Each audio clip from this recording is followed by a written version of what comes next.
So we're back here with my friend from the mine, Mr. Sir. Rob Smith. How's it going? Oh yeah, Hector. I'm back from the mines. You know, we're there with our trucks and everything, and everything's progressing according to plan, sir. Now, Rob, I got a serious question for you. Yes, Okay, sir. Serious question. Yes, sir. How would you explain an erection to someone who's never had a penis? Well, it's like back end loading a fucking tube until it's fully erect, and then you can do some push-ups till it pukes. You know what I'm saying? No, I have no idea what you're saying. I'm very It's like confused right now. it's like the porta potty hottie. You know what I'm saying? You go in there. There's a hole in there with a guy with an ass, and you just fuck it, and then you come back for your coffee break. But what does the erection feel like? Like, how do you explain that feeling to somebody? It's like when your uncle touches you. Everybody Oh. goes over that. Okay. Well, you've now made me scared and confused, so thanks, Rob.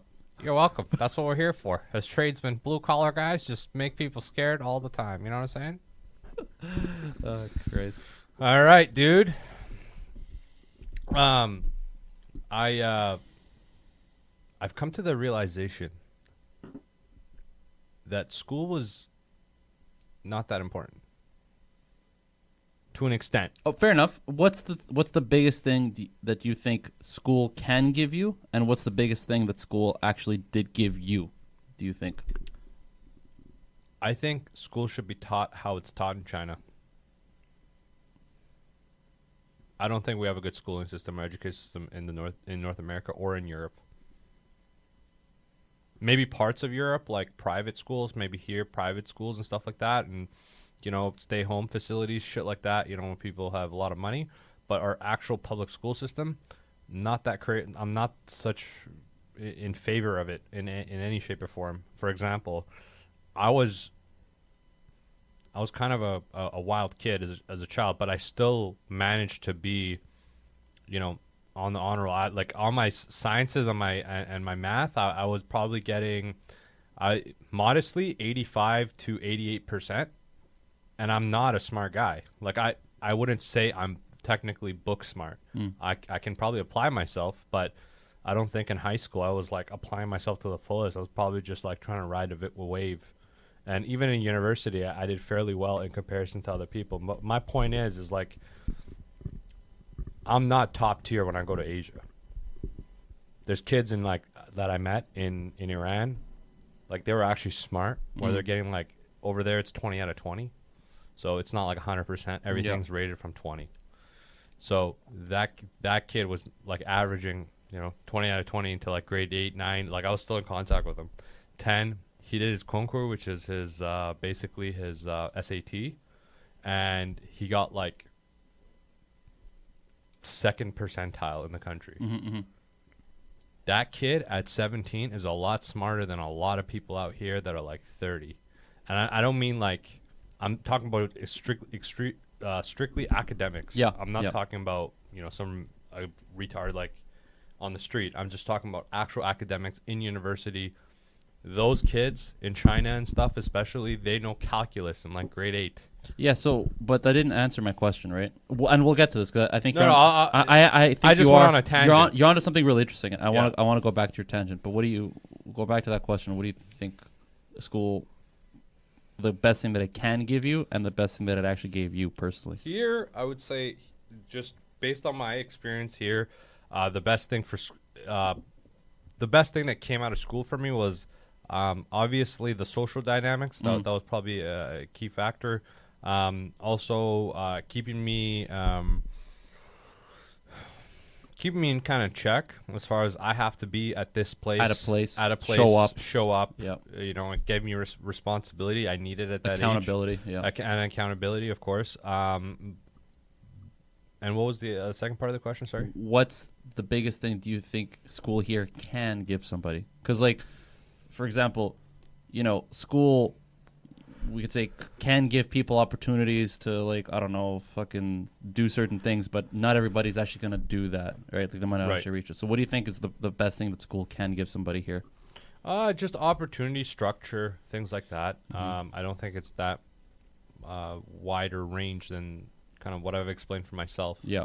But I don't think people take school seriously. I mean, school can be a big avenue for a lot of people, especially because most people are average.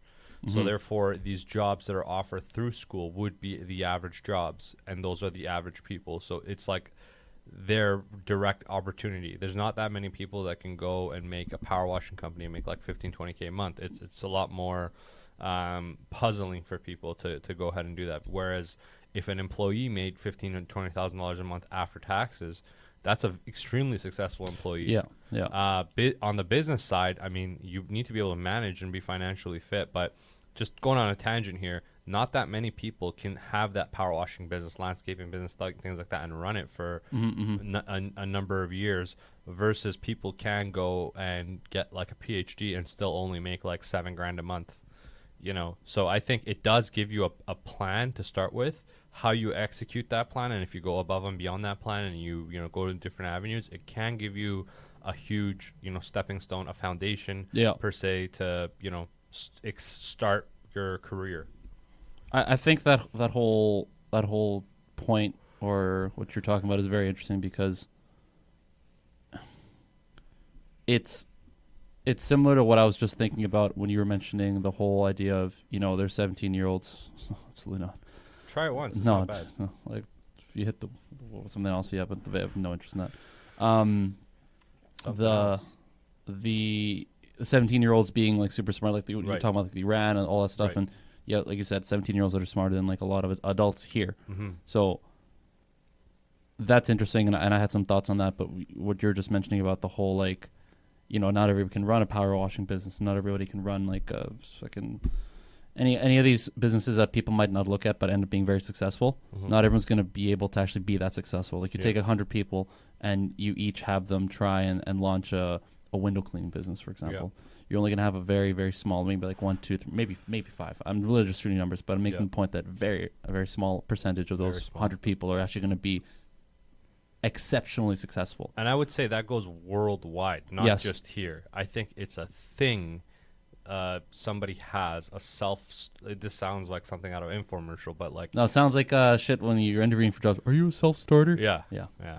But there is a door-to-door sale tactic. There's a don't get your emotions and being stoic factor that people don't actually account for, because in the beginning you might just be doing door-to-door for many weeks, many months, just fucking trying to get clientele, and then once you get it, you kind of start going. But it's the same with contracting, right? Like I got buddies that contract, and some months they're fucking making $200K, and then some months they're making like zip. No, well, not only that, but you'll find there's people that will do it just to get by, and that's fine. They do it literally just to get by, and their day-to-day life in terms of what they bring in and kind of their lifestyle is no different than someone who's working like at a superstore. The only difference is that person really enjoys that day-to-day life of contracting or doing whatever. But then you have guys who don't get by. They're like truly successful, and they're building businesses that are hiring people. That's like it's growing, and they're really doing very well for themselves. It's the same business, but guys, there's some people who are like truly exceptional. Some people who are just like they're just average, and that's fine, because if everybody was exceptional, then that would be the average. You know what I mean? Like you can't have everybody be that 1%. It's just that's not how it works. But what you were saying is earlier was really interesting about you know people that at 17 that were like super like smart like academically, and they were like top 2 percentile and all that. And it reminds me of something that I used to think about, where you hear about this a lot. People in Asia, South Korea, China, all these Eastern or basically non-North American countries that develop their adolescence to a point that's like really high. But then I have the thought where I'm like, but then hold on. Some of the best universities in the world are in America, and people from all over the world will come for these like the top tier ones. We're talking like the Stanfords, the Harvards, the Yales, the Wharton, whatever. And in the people that go into these high performing programs, you're going to have people that come from Asia, from Iran, from all these like, really well-to-do countries in terms of developing their adolescence. And then you can have a mix of people from the States who at 15, you would never think were going to be that level. They weren't at that level. Like some of these American kids at 15 couldn't even fucking like change the diapers of these Iranian kids at 7. Mm-hmm. But somehow something happened along the way that made them they're in the same program, and they come out of that program the same. Like they do their MBAs and they come out basically the same. There's no measurable difference. Like, oh yeah, this guy's crazy talented more than this guy or whatever. It kind of normalizes. And I've always thought of why that is. Mm-hmm. How do you have people in America that somehow develop to be just as talented and smart as people from overseas who had to go through way more rigorous training and earlier in their age were much more developed, but somehow when they mature, so to speak, it's kind of the same. I never understood that, and I always wondered why. Yeah, that's something I've thought about. I think it's true and untrue, and I think there's some variables that people overseas have to go through, and I don't believe that the numbers would say you're right, and it'd be a hard KPI to measure. I don't think so. It'd be pretty simple. And this is what I'm saying. There is actual discrimination when it comes to, for example, Chinese students in Harvard. This is documented, right? There's so many rates of Chinese immigrants that are applying there that the GPA to get into Harvard for the domestic has to be differentiated with the international, and that's even in other universities. You see that there's a distinct variation between international students. They have to pay higher rates. They have to, so you're not getting the top tier guys, because there might be a billion top tier people, guys and women, that just can't afford a Harvard. And they're not at that level where they can get a scholarship, or they're in India or something. There's multiple variables to that, so I don't think that they have the same opportunity to get into Harvard and show. It'd be a very hard thing to make sure that you screen everybody in Asia and across the world, except for America and Canada and the G7, and be like, these people end up the same as that kid in Harvard. I believe in Canada and the States, the managerial aspect of how to manage is top tier in the world. And how to manage people and how to manage within people. It's very, the things that I've learned myself are things that, when I talk to my cousins that are also in construction or building or development in Iran or Dubai or these places where it's like, kind of the same construction progress and progression throughout the country. They don't think like that. They just don't. They're very like hierarchical. Whereas here, yeah, it's that like, makes sense. I've seen that too. Actually, I have. When I got the bad news, the owner sat me down and talked to me for 7 hours. Yeah. He went on trips with me, and this guy's a multimillionaire. That doesn't exist. He doesn't need to sit with me or talk to me or even offer this opportunity, but he did. I've seen that in South America too. Like over there, the culture is completely different. Right. Like the workplace culture, like you would never expect to even say hi to the CEO. Like to have a conversation with the owner or the CEO is unheard of if you're someone who like just started, for example. Like they have that in place with those structures, as you mentioned, those hierarchical structures where it's like you will speak with your direct supervisor. You won't even think about speaking like 2 levels up. Like even speaking to a VP would be like out of the norm. You're like, what are you speaking to the VP for? Like there's places like in Japan, like the whole like system of respect that they have. Right. Some of that is in place in South America where it's like you can't be asking you can't just knock on the CEO's door. He'd be like, get the fuck out of here. Like there's you can't talk to me, right? Yeah. Like you have no reason to talk to me, and you're like you're so many levels below me. What are you doing here? Mm-hmm. It doesn't exist here. Yeah, and however, I think as far as competitiveness, the reason kids in Asia are, I would say honestly, in ComSci and in other schooling experiences that I've had with, strictly I would say mostly Chinese, that I was aware that they're from China.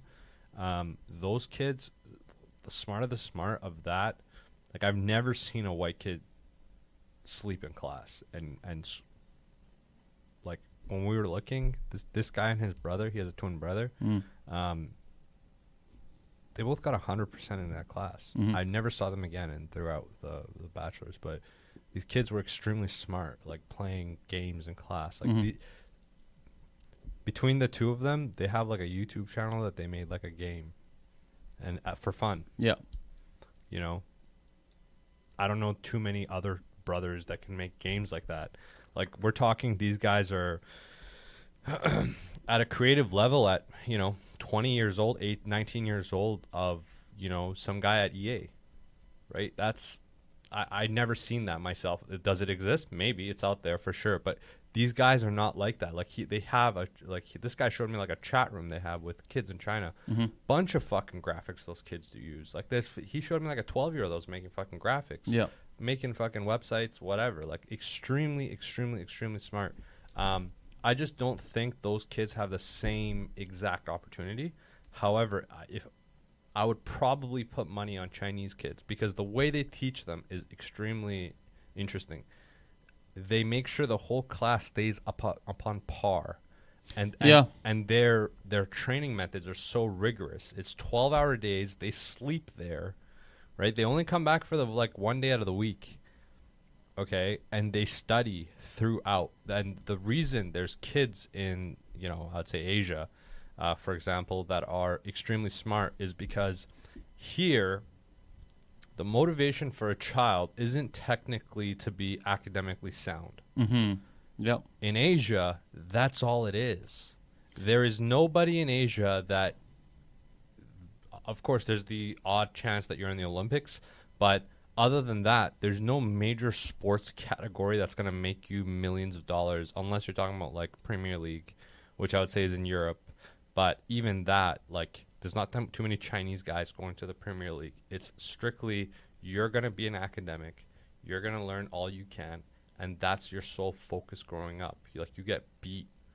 Kids are not here in Canada getting fucking beat due to academics the same amount. I'd like to talk to somebody who's here on vacation from China, like truly from China, not like they've been here for like a few years or whatever, but I'd like to get some insight on that, because that can be arranged. My impression is similar to the Japan mindset that I saw briefly while I was there, is that China, like Japan, is more of a, I don't want to say community-based mindset, but they're more communal. That's the word. They're more collective, collective, right? And so when you mentioned, the sole focus is academics, I would go even one step further. I would really just say the true goal there is to perform the most you can for the collective purpose. And what's the collective purpose currently in China? Well, it's directed by the CPP. Like it's what they decide to send out to the masses. And I don't mean like there's some like message, like some like fucking Xi Jinping is out there like saying whatever. It's more like they have a very diverse or very complex system of delivering messages across different platforms, like the arts, the sciences, this or that, and it all gets like sent to the country essentially. Of like, this is kind of what we're trying to be. Mm-hmm. This is what China is trying to become. Right. And everyone kind of works towards that collectively. Yeah. And everybody who kind of goes against that is like sent to a special place. Yeah, I think that's valid. I think that's right, and I think that's kind of what it is there, because over here it's basically like a mess. Yeah. And it's a mess here because we've allowed people to be so individualistic for so long. It's like, oh yeah, pursue your own goals, like do what you want. Yeah. The whole do what you want. It's like, well, hold on, you tell like 30 million people to do what the fuck they want, they're not going to agree on the same thing. Yeah. Right. Yeah. Okay. Mentioning how he's like, the last thing you ever want to do is talk to legal, and I'm like, what do you mean? It's like, just hope that you don't ever have to do some bullshit where you got to talk to like our company's legal. And he's telling me how there was one day he took out a customer, and when they were pulling out of a parking lot, there was some like 2-foot high concrete block or something that he didn't see. Mm-hmm. So when he went to like back up and do whatever, he ran into it, and his customer was like, "Yo, what was that?" And then sure enough, this fucking block that he didn't. It's like those white, yellow painted ones. Anyways, so he was like, "Oh fuck it, whatever," and dealt with the customer. Like, okay, I'll drop you off. So when he had, because it's a company vehicle, you got to do all paperwork basically through their preferred vendors, like the body shops, dealerships, all this stuff. You can't just take care of this stuff yourself. So we went to do that. He called in or whatever, and he's like, okay, so this happened. And then company legal was like, all right, where were you? And he's like, well, we went to a restaurant. Okay, were you drinking? because you're not allowed to drink on company time. It's one of our policies. And he's like, no. And he's like, do you have any proof? And he's like, yeah, I got like fucking 7 guys that I was with. Would they be covering for you? And he's like, what the fuck? He's like, no, there's like a bunch of like third party like people I don't even know. It's like customers and like their customer, like whatever. It's like a big thing. And they're like, okay, are you sure? And he's like, yeah. What the fuck? He's like, what is this?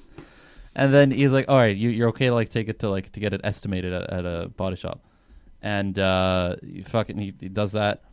And then while it's there, he goes on vacation. And then they call him while he's on vacation. He's like, hey, so don't take it to a body shop right now because we're still trying to corroborate the stories or all this kind of shit. And he's like, what the fuck? He's like, you told me to leave it at the body shop and it's there. They're like fixing it right now. And they go, oh yeah, well, it's okay then. You're fine. And he's like, what the fuck was all this like nonsense? Like, what is this? He's like, you're calling me. I'm like, I'm playing golf. You guys are calling me while this like fucking question while I'm drinking. While I'm drinking? Yeah, like what the fuck, man? Yeah. So that can be painful. Yeah. We've kind of talked about this, but I want to touch base on this one more time. Sure. Has your farts changed in sound as you've aged? It's more sensitive to what I eat now. I noticed that. Wow. I noticed that. Yeah. I noticed that. I didn't before. Smelly farts were like once in a million. Like fucking, I don't remember when I would get smelly farts. Yeah. Dairy. Right? But now it's not just dairy though, right? Because I know it's not just. It's like it'll be like certain kinds of meats or like I haven't figured it out yet. I know I haven't. No, I don't eat beans.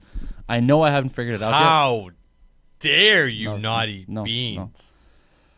What? Yeah, I don't eat beans. Dude, I gotta take away your Hispanic status. There's no way you can be Hispanic. I'm not a Mexi. Yeah, but there's other Hispanics that eat. Yeah, no. beans. To be fair, growing up, there were two main dishes at our household that were like bean focused. One was lentils. My parents make lentils a certain way, and then like black beans. That was made a certain. Black beans, I think that was a weird one because my dad, since he lived in Brazil, do you know what feijoada is? Of course, yeah. Fucking gorgeous dish. Yeah, fucking good. the most tasty Very thing in good. the world. My dad took inspiration from that because he lived in Brazil for like 2 years. Right. So he had my mom start making that when I was a kid. Damn, nice. So when I was at home, that would feature, but that was rare because that's a fucking laborious. Like you're in the kitchen all fucking day. Yeah, it takes a while to make. Luckily, you have food for like a week, but Jesus Christ, you're slaving away like all fucking day. So those were the two things. But once I left home, I was like, I'm not making this shit. It's too. I even the lentils, it's pretty fucking easy to make. I'm not gonna make a big ass fucking pot. Like, fuck off, man. You gotta fucking soak them. Well, yeah, you gotta do that, and you gotta like prep all the veggies because you can't just cook lentils on their own. It fucking tastes like dirt. You gotta like soak them with like tomato, onions, all this shit. Are you gonna add meat or you're not gonna add meat? Usually you add meat, like this and that or whatever. So I'll bring some home. Like I'll bring some home with me. Like when my mom makes it, I'll like bring my Tupperware and like I'll have it. But otherwise, I'm not eating beans. Yeah, bring me some. Sure. No bring problem. me some. When I go to Chipotle, no beans. I never put beans in Yeah. So no. But I know that my farts are sensitive to other shit. For like cheese. Obviously, cheese is a big one. And like I said, certain kind of meats. Because sometimes I'll let one rip. I'm like, God damn, that was not. Now, are you comfortable with like? I'm not saying your current girlfriend, but just a girlfriend. In my the current past? girlfriend, yes. Everybody rips ass. I fart around her. Yeah. So, sometimes it's. You ever date bad. Anybody that like farts back? No. Never. Damn. No. Me neither. I've like maybe twice, but like even that was two singular times. I know that one day I will accidentally get it out of her. Like we'll be like playing around and stuff because you know how that is. Like it's like jits. You roll on a jits and all of a sudden you act because like you can't control it. You're just like different muscles are working. You're like this, you're like that, and all of a sudden you let a little one out. The only thing with Same jits deal. is I can control it, but I still let it out. That's disgusting. I still let it out. You got him in like a triangle and you're like, take that, dude. That's Especially with. When I roll with girls, I especially rip ass. That's how you lose a sparring partner right there. I don't give a fuck. I don't give a fuck. You're just a goon in the gym, hey? You're just a fucking. You're that guy that nobody likes. I went back this week once. Oh yeah. And there was a guy doing. He was a really good judoka. Nice. And those guys are really good. I was in jits training with him and his wife, and they were really really good. They were showing me a couple moves. Mm-hmm. And I would say honestly, judo might be a little bit better in MMA for taking guys down than wrestling. Oh, I was gonna say jujitsu. I'm like, obviously. If you exclude the Russian style wrestling, Honestly, it's so sad that we don't see judo more. The last guy I remember that actually did judo a lot was fucking Carl Parisian. Bro, that guy's from like fucking 07, 08. well, there's another guy. There's a Japanese Currently? Korean guy. Oh, you're talking Sexyama. Sexyama was judo. Yeah, yeah. Sexyama was. But sexy. he was also like 10 years ago, bro. He's like, Hold he's on. like late Sexyama 40s right now. was what his last fight was when? In the UFC, I think it was like 2018. Really? Yeah, man, it was a long time ago. Because he still is sexy. Like, he still does his thing, right? In Korea, he's really big. Now, do you think he's on sauce? Oh, for sure, dude. How did he not get caught in the UFC in 2018? I think they needed the money from the Korean market or the Japanese market. 2018 or 2008? No, 2018, I think. Okay, I mean, well, I would I'll pull still it up say- right now. I'll pull it up. I Let's would see. still say he'd get caught. Bro, 2015. Okay. 10 years ago now, man. Was that USADA days? No. Yeah, of course. USADA's been around since like the 2010s or something. Are you sure? Yeah. It's been around for a while. So how did he have laughs Flying under the like radar, that? like traps. My guy. Dude, he was like, I would honestly say, I mean, Yoel is top tier, but I would say, we all top tier. I would say Sexyama's, I would honestly say Sexyama has a better physique than Paulo Costa. There's What are your thoughts on that? Let's stick to the subject here. Sexyama or oh no, Paulo it is on the Costa? same subject. Let's see if I can pull this up here. Look at that. That's a 48. Turn to the camera, please. Zoom in. Oh, you'll have to zoom in later. Buddy. That's Wow. a 48. Wow. 48. Now, is he on gear? No, man, all natural. But hold on. Is there a picture of him? Young? No. Guys on gear have a trap to shoulder ratio that is unbelievable. To be fair, his doesn't look that nasty. It's not That's that my bad. thing. It's Yeah. like, are these guys just super shredded, or are these guys really jacked? And the only way you can tell is what weight class they fight at. He was middle, I think. Because even Yoel is not that jacked in person. Even Paulo Costa is not that jacked in person. Well, they're jacked. I don't say jacked, but they look a lot better, obviously, day before fight and fight. Because, like, No, I'm fucking just saying, shredded. even off season, if you take a look at Paulo Costa, he's like pushing 215, 210. He's not huge. Like, if he goes to a public gym, there's lots of guys at his height that are a lot people bigger. forget that, like, 215 is not huge. Like, No. you go to your local Golds, your local bodybuilding gym, you're going to have guys that are rolling in 260, 270. I understand, but they're on sauce. No, but I know, but that's what I'm saying. And, like, those guys, like, oh, they're big. Yeah, they got, like, 50 pounds more mass on them. Like, at 215, you're basically like those 212 bodybuilders or whatever. Like, what's that? I that- understand. that- My point is something slightly something else. Oh. My point is that naturally there's a lot of people in just the general public that can get to 215 looking somewhat with abs naturally. Yeah, no, definitely. I believe that. Yeah. That's why my takeaway is these guys don't fight at 205. They fight at 185. All of them. Paulo dude, Costa, all these guys Romero, fight as low as they can. Sexyama as well. Yeah. But my point is Dude, also look at to his a degree. chest, bro. To a degree, absolutely. That's- He has, but that's one crazy. thing I have to say about that. Look at his clavicles, not very wide. Clavicles? It's clavicles. Clavicles. Yeah. No, I know. And, like, even his traps. Like, it's not that crazy. I think his chest insert. Asians though, they have pretty good insertions. I would say Asians have better insertions than Middle Easterns for sure, and South Americans. Depends on the South American. If you're black and from Brazil or something, you might have good. Oh, you'll have good ones. Yeah, Oh, or yeah. like Oh, like yeah. Puerto Rico or something, or Dominican or something. You're a black guy from there. You know what's That's crazy? different, Sexyama's looked 50 for the last 30 years. It's because of his face. It doesn't scar well. It looks like a fucking, like a catcher's mitt, like fucking old leather. Like, there's photos of him Yeah. in, like, 2010. Yeah. Looks the same as now. You know why? No. He never did like PRP or anything like that, and he always tans. Yeah, he tans a lot. He tans a lot. Yeah, so, he's a but dark that's the motherfucker. thing. That's a beautiful skin. Like, I would say his body, like, no homo at all. I've been saying This has been pretty homo for the last like 5 minutes. no. I'm just you got to be able to give guys. If you got jacked, Hector, out of nowhere. No, like if you I understand. We've just been if you talking a lot decided- about Sexyama. If That's you what I'm saying. decided to get jacked and suddenly Sabrina fucking posts a story and Hector's jackmified with no gyno and you're just jacked. Bro, I would fangirl for you. And the reason I would is because you're my boy. Like, whenever you see a friend, especially as a guy that goes to the gym, whenever you see a friend hit that fucking peak, where it's like they're benching 225, they're deadlifting like 315, they're fucking squatting 4 plates or whatever the combination of things is, but they hit a fucking tier, right? And they're known as that guy after that. There's no going back. There's no like, that's the fucking tier. Once you hit that, Hector, I would be so fucking proud of you, man. I'd be like, Jesus, this guy turned things around. Especially because if you look at me historically, when Vic got jacked, I encouraged that shit out of that. When Emil got jacked, I encouraged the shit out of that.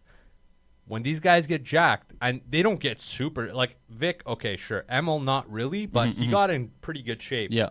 I was like, dude, look at the size of your neck. I would talk about this guy's neck like 24/7. I'd be like, yo, your neck is like 20 inches. What the fuck's going on? Emil had a fat fucking neck, bro. And the funny thing about Emil is Emil's actually like on a 40-yard dash a lot faster than me. He is actually pretty. He is pretty pacey. I would also say it's also because he's like 30 pounds lighter, but you know, he's got nice calves. He's got nice calves, but he's also like significantly lighter than you. Yeah, no, that's true. You'd have to wear like a 20-pound wet vest, 30-pound vest for him to be the same weight. But I don't know, man. I honestly think these guys. I don't think they're not natural. I think they are natural because you can get there. There's guys at the gym that look like that. Listen, and weigh those I'll be honest. I think the biggest thing with them, the guys that are not natural, is just they're not doing it to like get huge. Some of them might be. Like some of them might just have a really hard time. Like their receptors are not great or fine, whatever. But I think the biggest thing for them is just the recovery. Because like the training volume they put on is ridiculous. How are you training 7 days a week and you're fitting in lifting and you're fitting in like it's like what the fuck? If you got nothing going on, you can do it. It's not nothing tough. going on, but it's like, bro, that's still a lot on the body. Like to do it for like years and years, like that's a lot of wear and tear. Yeah. Right. So I think the biggest thing is just for that. They don't want like muscle degradation. They don't want like joint fucking instability, like all that kind of stuff, right? So it makes sense to be doing it for that reason. Yeah. It makes sense to risk it because you're like, listen, I might get suspended for a year, but I might prolong my career for like another 5 years, sort of thing, right? So that's like a trade-off for them. Yeah, I honestly think it's tough, but I think being jacked is like necessary part of being a man. Even if you're gay, it don't matter. If you're gay, bro, gay guys are in great shape. A lot of them. But there's obviously really flamboyant gay guys too. Bro, even some of those flamboyant gays are in fucking top tier shape. All right, you could put your cock away. Listen, you're the guy who's fucking got fucking Akiyama's. Yeah, exactly like that. Shut the fuck. You're gonna up, tell me dude. to like simmer down here? Get Listen, the fuck out of here. you got any last fucking words or no? I had one, but I lost it. So you go ahead. No, come on. No, for real. I had one earlier this week, and I'm like, I got one, and then I fucking lost it. The nice thing about us and our generation is that we existed during a time where there was a little bit more purity in the world, and we still are part of a generation that looked awkward growing up. Oh, yeah. Whereas kids now, they look fucking... I know. So much better than us. Yeah. Like, there's kids right now, straight kids, going to school, boys. Yeah. 13, 14, 15, adolescent men, essentially, that are putting on contouring on a daily basis. They're getting PRP. They're getting Botox on a Bro, fucking... I had the worst haircut for like fucking until I was like in my late teens. You still have a terrible haircut. Okay, but let's relax. You look like the best version of you with what you got. You look like the best. But let me say this. Okay. Our childhood photos may look ugly, but at least our smiles weren't fake. Oh, that's a good one. You know what I'm saying? And that's all I can say is I'm proud to be ugly, and Hector, I'm proud of you for having a nose that size and just operating through life, buddy. Put it here. That's right, buddy. All right, we're out. Peace.